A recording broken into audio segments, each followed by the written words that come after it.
We're going to talk about a new way to create AI agents.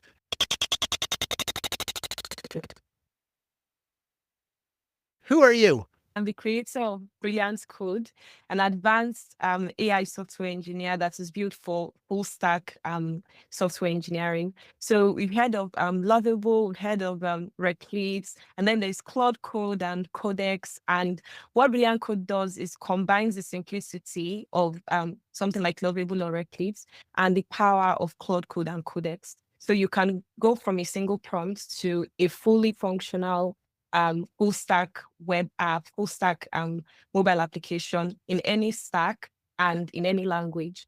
So It's such a competitive space. I mean, there's these agentic platforms like Flowit and GenSpark and Manus that people haven't even tried yet. And then there's the more professional tools like N8N or Kodak from OpenAI or a whole raft of them. I have 1,400 companies, not just tools, but companies on my developer tools list. How do you fit in all that space? And who are you going after that the others are maybe missing? right. So I'm a heavy user of AI coding agents myself. And I realized that there was some key things that were missing. So the first thing is, as a dev, I want to be able to have full oversight and transparency over what the agent is doing.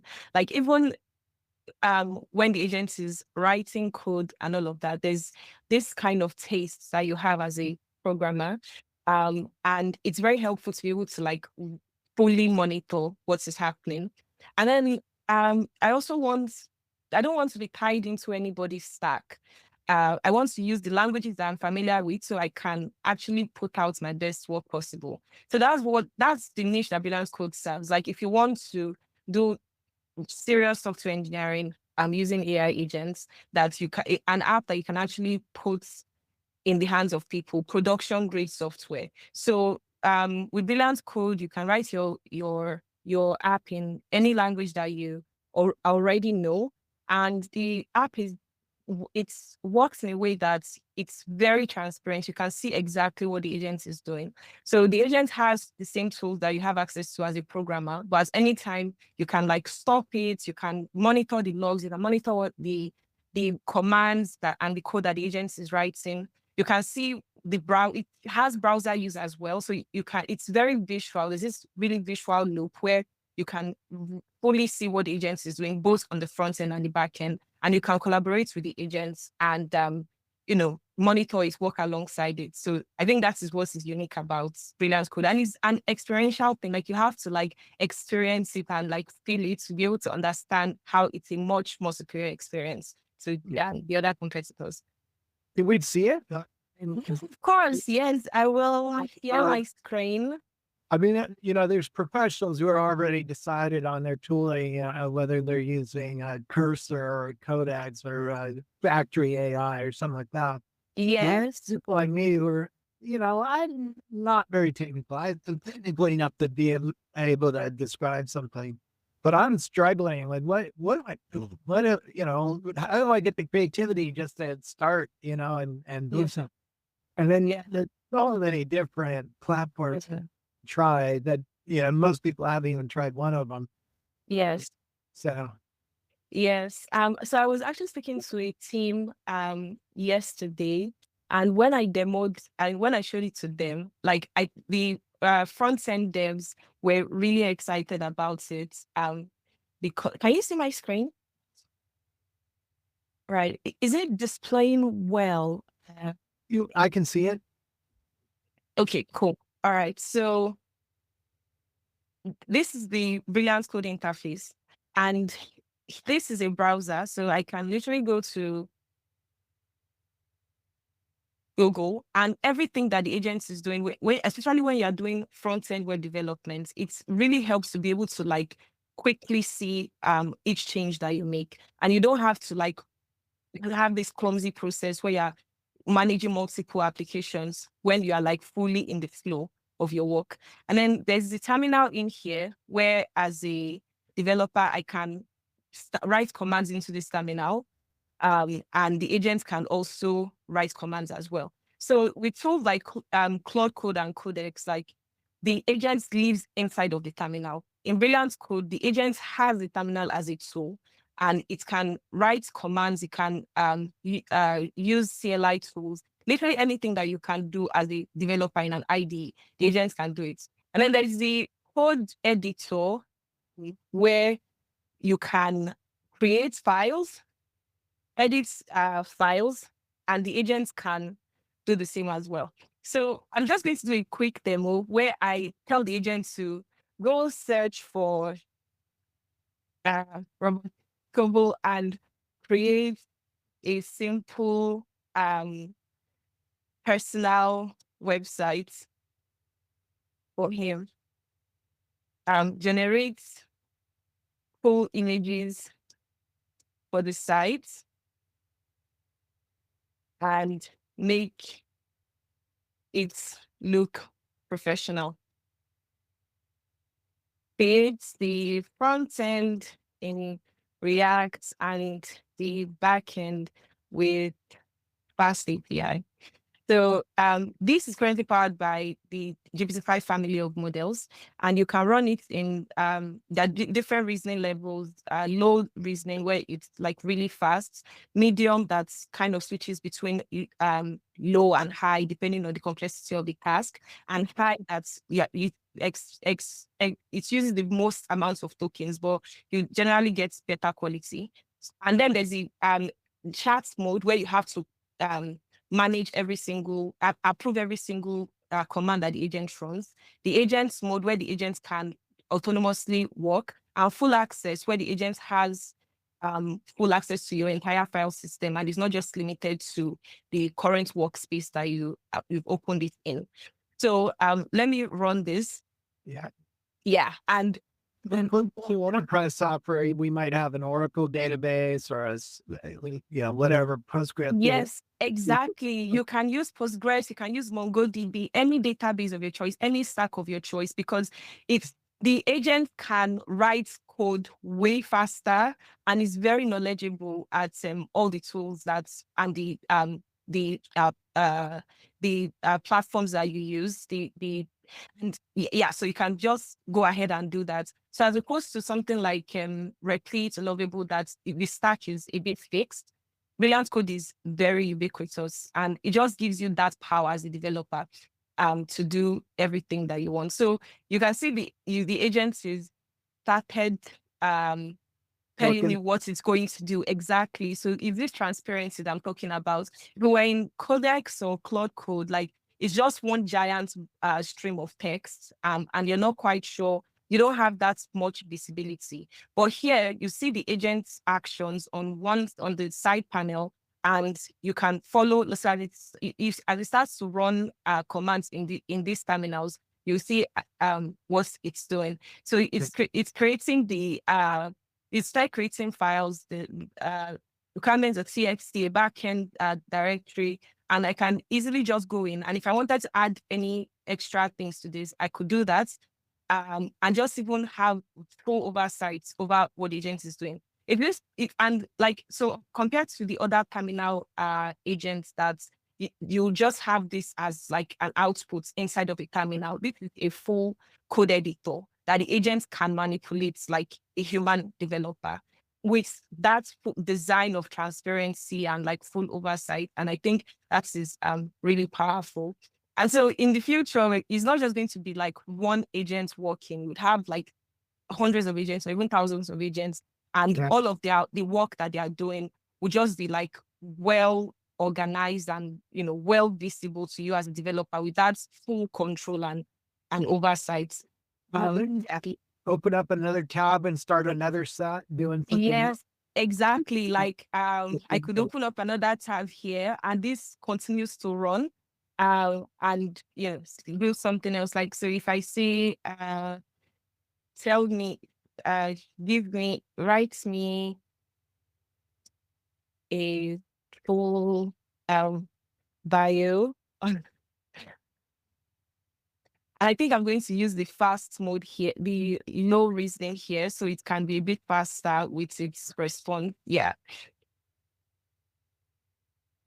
So it's done, it has Google search as a tool, and it will go ahead and use that to like create queries that it can then use to find the information that I've asked it to. Yeah. Yeah. Once it builds the application, how does it help you debug it? You know, because I'm using some of these tools and it often doesn't work the first time. Something doesn't work, you know, or I didn't have something set up on my side, or it's asking for an API key and waiting for my action. You know, how did it? How do you be unit testing like that? Yeah, and yeah, that's a really great question, and that's one of the places where BrilliantCode really shines. So because it can use the terminal, it can spin up multiple terminals, and it has direct access to the outputs of the terminal. It can input into the terminal and it can read the terminal. So you don't have to like do any copy and pasting of like errors or I'm having this error. Why is that the case? The agent has full insights into the servers that you run and commands that it is running inside of the terminals. So if something doesn't work, it already knows, it can already see the error, and it will autonomously start to work on those errors, like iterate on those errors at inside of the terminals, while you just like sit back and relax. So it has this really fast feedback loop with the IDE, and that helps it to work a lot more autonomously for debugging. It works really, really good for debugging. Yeah. Yeah.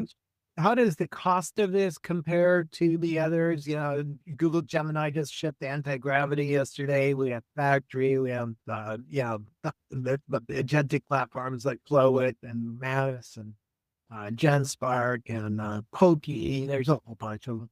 How do you fit? Yeah, competitive wise, is there a cost advantage or tell me about it? All right. So this is currently free because it's in beta, and I'm just trying to get a lot of people to use it and improve it before like putting a price to it. But the price I have in mind is more like based on like tokens. So you get maybe like $50 and get a number of tokens, and if you run out of those, you can just pay to get more tokens. So it's kind of like a pay as you go pricing, rather than having you pay a very high subscription and you feel like you're not getting value for your money, or you have to or the tokens are so expensive that before you do anything, it's already run out. So like Gemini anti-gravity is supposed to be free, but I tried it out yesterday, and before it's even finished one request, it ran out. So it couldn't even finish a single request with the free tokens. And I've seen lots of people complain about how it is quite expensive, the token usage. But this is powered by GPT-5, and it's the tokens for GPT-5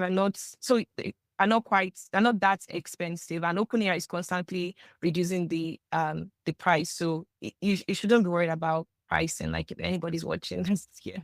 So I just wanted to point you to the yes, exactly. So it's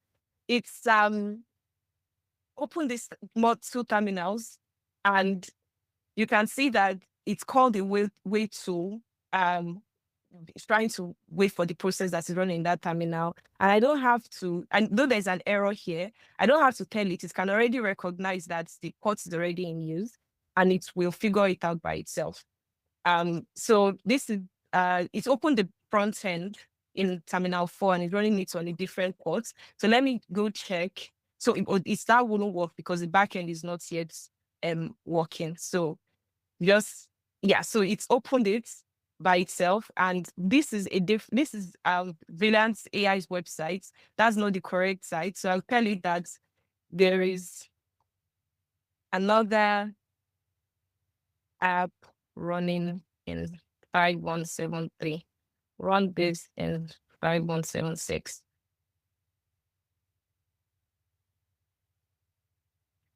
Interesting. Yeah. Humans, with some of these things, it really does help to have a little bit of a technical knowledge of what ports are, what a server is, where it's running, be able to talk to your thing.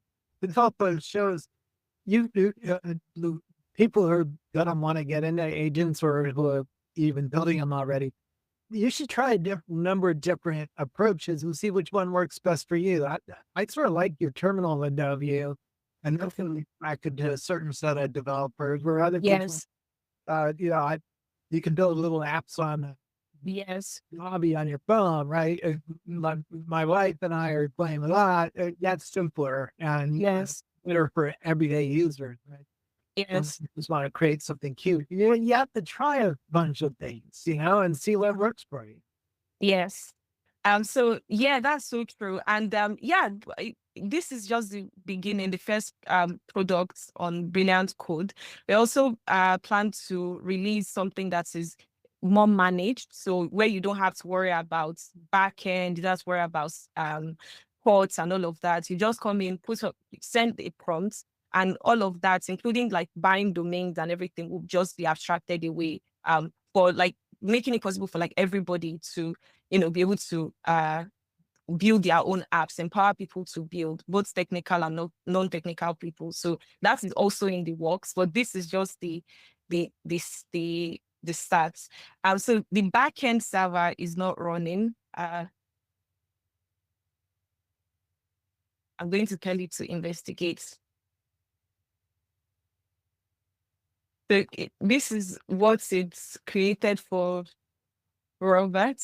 So it's not, the content isn't displaying yet. You just the front end for now because the backend server is not running. So I told him that This is the new way of building software. You try something, yes, we have the results in something you wanted. If it doesn't, you talk to it again, right? yes, It's yes, like having an intern, I'll go and work for a bit, come back, show it. Oh no, that's not real good.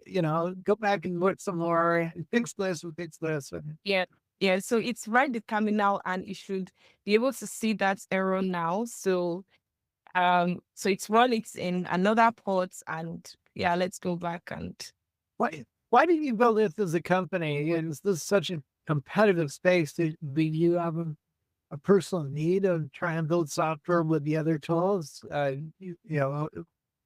What's the founder story here?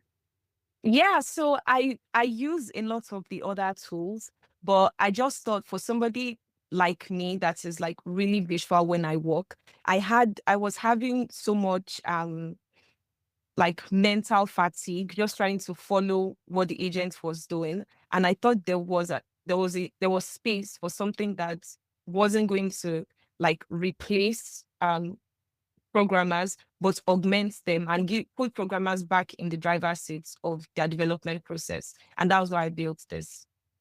Yeah, I noticed with some of the tools you have to do a lot of copying and pasting into terms of Yes. right. That slows you down. Even though it's fairly easy, it slows you down, and you have to now manage your windows. You can't just it takes your attention out of the Yes. AI platform.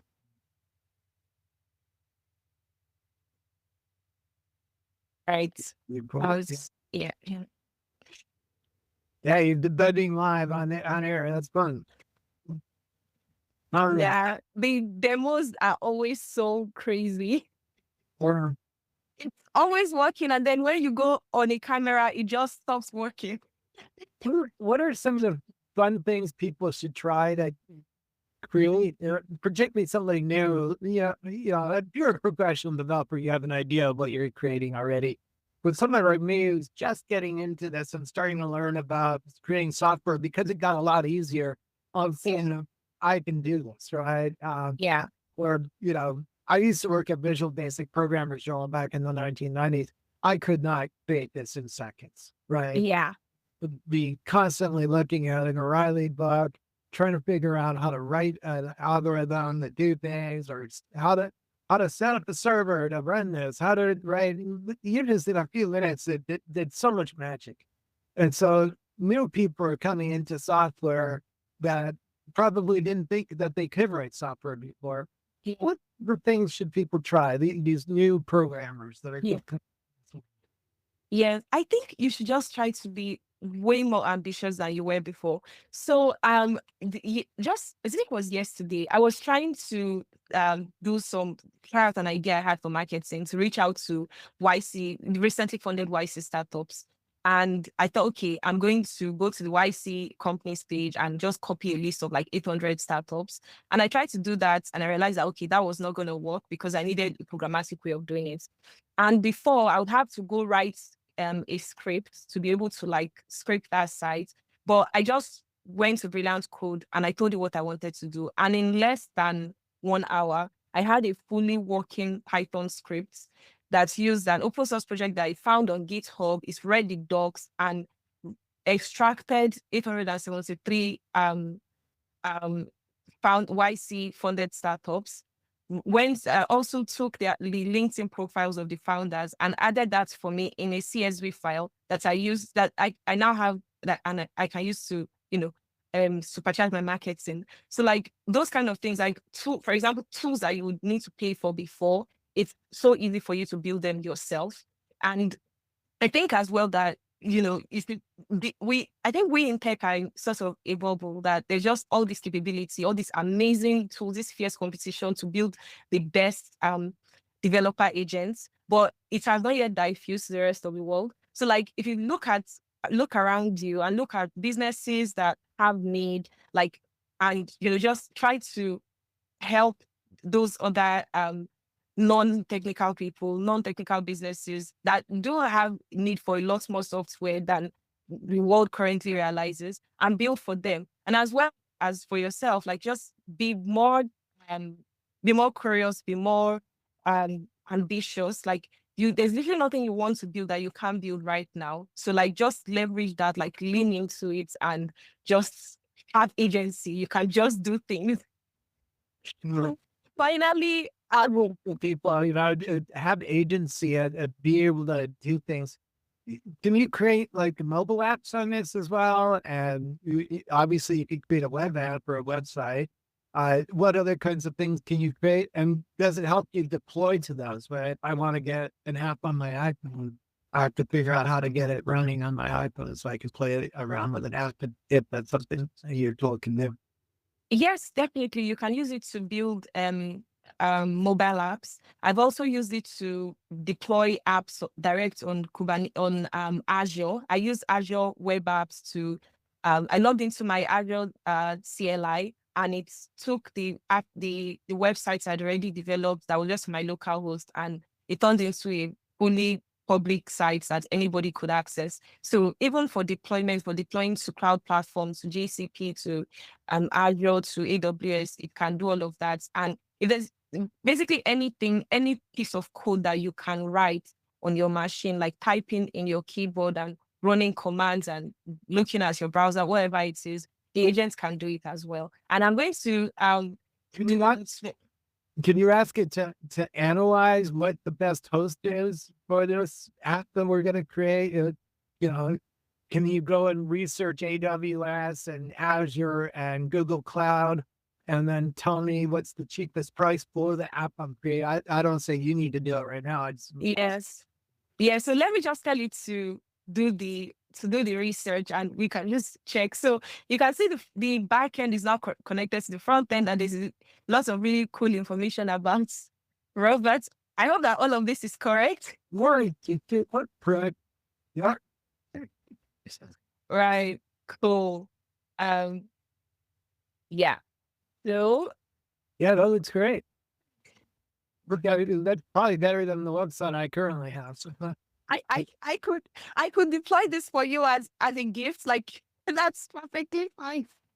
So it came back with a bunch of questions about WordPress.com. what? Can you deploy to WordPress, or I forget where I use WordPress to host my sites for one of the WordPress hosting services, right? Other things you can deploy a website to a number of different places, right? Yes. You can deploy to WordPress. You can deploy to like literally any cloud platform, so long as it has a CLI tool. But even if it doesn't have a CLI tool, it will go read the documentation. All you have to do is like provide it the API keys and any other authorization artifacts that it needs, and we're off to the races. Can I read my email and find my API key? I don't think that's basic operations to do, but I plan to integrate things like connecting to your email. So like maybe when it's done with work, emailing you and telling you, oh, I'm done. Like, is there anything else you want me to do? Integrating with Slack. So those deep integrations with the places where devs collaborate with their colleagues, and where they like deep integrations. So I plan to do that as well. Yes. So linear, Slack, Google Suite. You saw I'm very willing to go over to my email and look for my API keys or my GoDaddy account or something like that. I'm very sure it can do it, but I don't think we should be giving the AIs our API keys, but I'm very sure it can do it. Well, like, If you want it, they only give it a once. well then, and I don't like 11 miles and go back. yeah, and well, the thing is, if you have your API key stored in a .cmv, it can actually access it like through the terminal, but it won't like expose the actual values of the API key. So I because I've used it before to deploy stuff to Azure, and I'm also using it right now to do some GCP work. So it does work very safely with like API keys and all of that, just like through the terminal without accessing the full stuff. Like once you've logged in, it can just actually get to work. Fun building something complex like a customer service with customer relationship management system. Yes.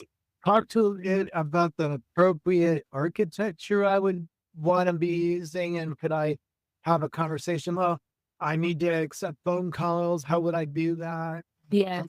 You have a system talking to a human on the phone, something like that. Yes, definitely. So this chats mode. So in this chats mode, it also functions as a plan mode where you can just like speak to the agent without it doing anything yet. So I use that a lot to brainstorm. In fact, that's the way I love to work with AI agents. I try to understand what the full task is going to be. I even go off and do my own research so that I'm well knowledgeable when I'm discussing with the agents, and we plan together, come up with an implementation plan. And you can also add that implementation plan to an agents.md file, which the agents will then reference when it's doing any work for you. So yeah, it's the right way to work with agents, and is well supported in BrilliantCode.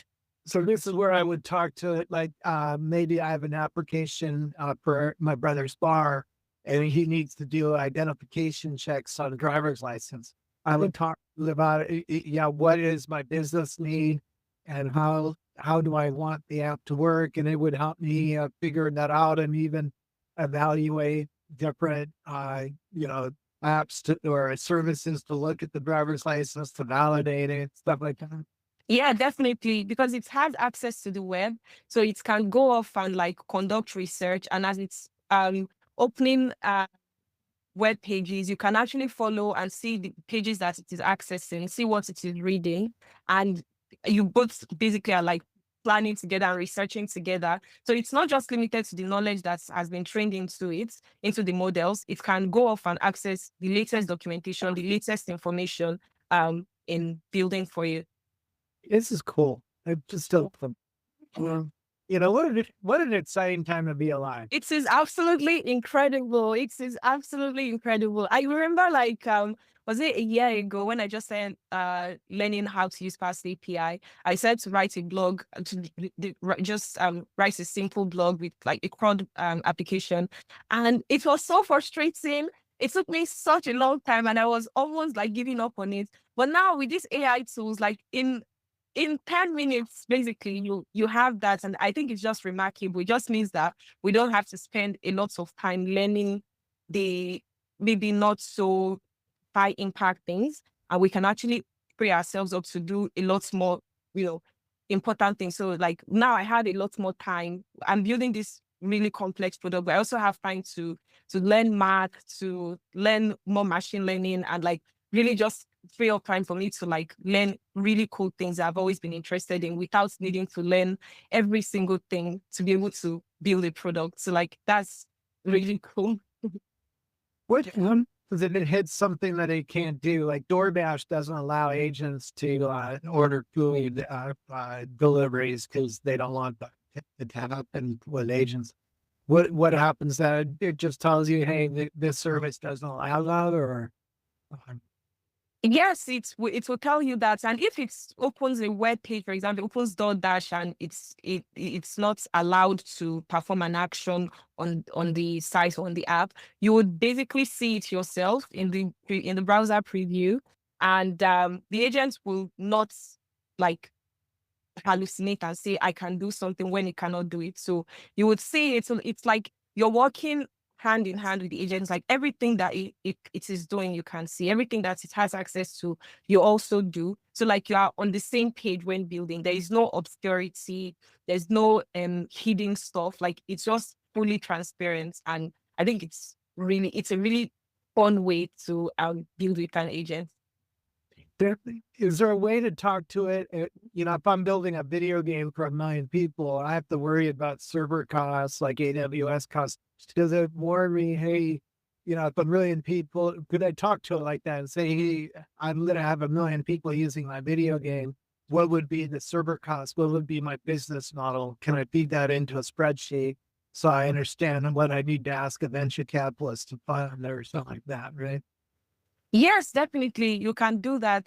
It's basically like taking all of the intelligence in ChatGPT and bringing it onto your local computer, and it has tools that it can use to actually perform actions with that information instead of you copying and pasting. So like it would basically be able to do that research, maybe even create a markdown file and write that research into that markdown file, or create a spreadsheet with the numbers that you would have access to, and the agent also has access to as well, for like future work. Yeah. In the old world, when I hand coded web pages, I'd spend a lot of time making them really efficient so that they would run. Is that something agents can do? You know, after we get this app all done, can we go and say, hey, we need to optimize this so it opens real fast? Is that something you can do? Yes, definitely. The models are so smart now that you can just tell them in plain language, like, this is the experience I want with this app. These are the latency requirements. These are the behavior and the expectation, and it can go off and do it. And I think an important part as well is knowing the capabilities of the models and knowing which models to use for what task. So such a task, for example, would be a very good fit for GPT-5 Pro. And this is OpenAI's parallel reasoning model that is really, really smart. I know there's like new models that they've released recently that are even much more powerful. So like as the models get better and you are aware of which of the like the strongest model. So like there's GPT 5.1 Codex Max, that's what is, I think, is being released just today, a couple of minutes before we started this meeting. And so I will integrate that in BrilliantCode as well. So with BrilliantCode, you get like the most powerful models. There are so many models on the market, but it's not just having the most number of models, it's having really powerful models that can help people get stuff done and can like act, that can work reliably. So something like GPT-5 Pro would be a good candidate for such a task because it can go deep into your code base and identify really subtle issues that can affect performance, and write very good code to correct those kind of issues. Interesting. Is there anything I should be asking? Because I'm not a professional developer. I'm trying to pretend to be one. You really are really good. Is there something that we should cover for professionals who might want to know more about what the advantages of using your agentic platform is? Yeah, I think we covered most of it, at least in the current state. Like I said, this is just the first version and is in beta. So it's just having, I think it's a much nicer experience and an agent that meets you where you are, that lets you use your own stack rather than being tied to somebody else's stack. So like you can decide what platform you want to host on. So if you want to use like a Hetzner VPS, for example, and not pay so much money for other maybe simpler deployment platforms like Netlify or stuff like that, you can do that. But if you use the more normie kind of tools, you are kind of tied into that ecosystem. It's a kind of platform lock-in. And then if you go to Codec and Cloud Code and WAP and all these other like more terminal focused tools, they're very powerful. But with great power comes great responsibility. So it can be a bit unwieldy. I see like people like having like 5 or 10 different versions of codecs running or Cloud Code, and like there's just this giant constant stream of text that you at some point you don't even understand what the model is doing anymore. And if something goes wrong, it now takes you so much more time to like try to figure it out. But with BrilliantCode, there's this transparency. So like if the model is going off the rails, you can detect it much earlier and like just change the trajectory and spend the least amount of time to get the best results. So that transparency. While it's working, you can interrupt it and say, "Hey, I just saw you do something. You don't do that, or change the server. You just went to the wrong server or something like that." Yeah, I'm working on that feature already. So like while it's working, you can cut it and maybe send a new message. But I'm working on the feature to let you send a message in stream. So it's currently in development. Very cool. Yeah. Awesome. Well, Yeah. a lot of fun, and it's really useful. I hope people try it. Yes, thank you so much for having me. Repurpose thinking, yes. Everybody has a different working style or likes a different. Everybody needs to try more tools. Yes, exactly. Yeah, like if you're a very visual person, like this probably works better for you because like, like if you're visual and you like to really like visualize the work that you're doing, I think you'll find this a lot easier. So yeah, I think people like that, yeah. It's very different from like Flowit. You can ask Flowit to do the same thing and it lays it out in a graph. So that's like that. That's approach. Right. I'd love to see what works best for you. And Exactly. keep trying because you all are changing these things so all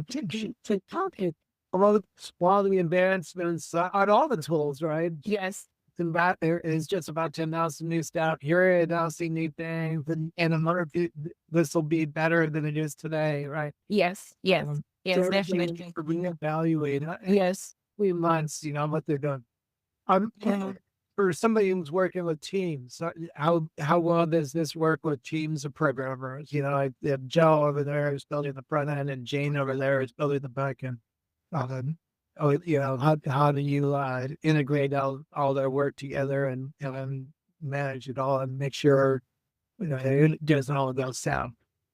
All right. So right now the flow is more for like single developers. So when you finish working on your local version of whatever app you're building, maybe with your team, then you can push a PR to GitHub and it will go through the process that your team uses for merging changes to your code base. But yeah, definitely in the future, there's going to be a Teams version as well, where multiple people can collaborate on the same code base, on the same task with the model. And that will be a very interesting technical challenge. I haven't figured it out yet, but it's definitely in the plans. And also this whole idea of integration where the agents can get context directly from where teams discuss and collaborate. So like say you do most of your conversations on planning in Teams or in Slack, that you can just mention the agents and it has full context of that and can go ahead and like do work. You can assign tasks to it, like just from your meeting conversations. And then and also interesting feature for me for later is like, can you invite the agents to your meetings on Zoom, on Teams, just like how like you would invite maybe consultants or something. I've got, like, could you do that? And I think that would be very powerful because like this AI coding agents are moving very fast towards the realm of like being co-workers, being like full co-workers, autonomous co-workers that integrates very deeply into organizations and have a lot of deep context over the plans of the team, their future ambitions, and like, can take all of that context into every single line of code that it writes. So maybe we have like the future versions of Brilliant Code can not only like, you can not only mention this on Slack or collaborate with it inside of the IDE, but you can also even attend your meetings and like give its own updates in your standoffs. And yeah, that would be a very interesting future. And I hope to, be the first to bring that to the world. Thank you so much. Yeah. More about it? Interest? It brilliantai.co. That's the website, brilliantai.co, and it's available for Mac right now. And I'm going to be releasing the Linux version either today or tomorrow.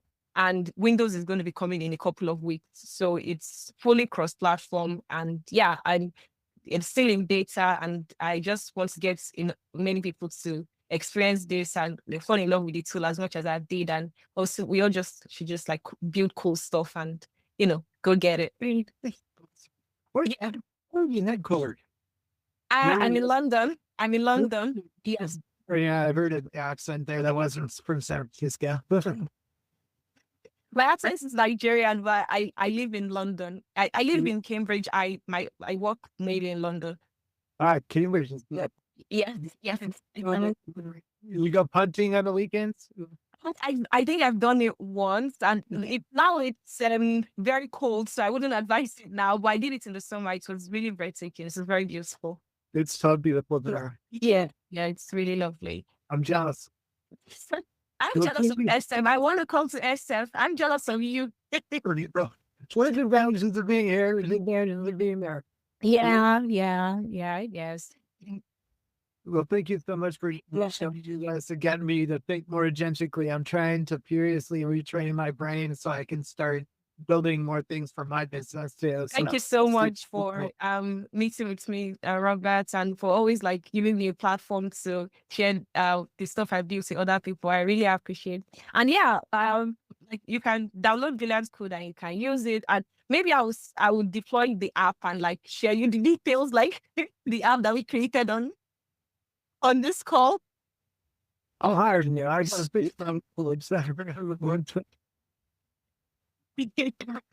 yeah.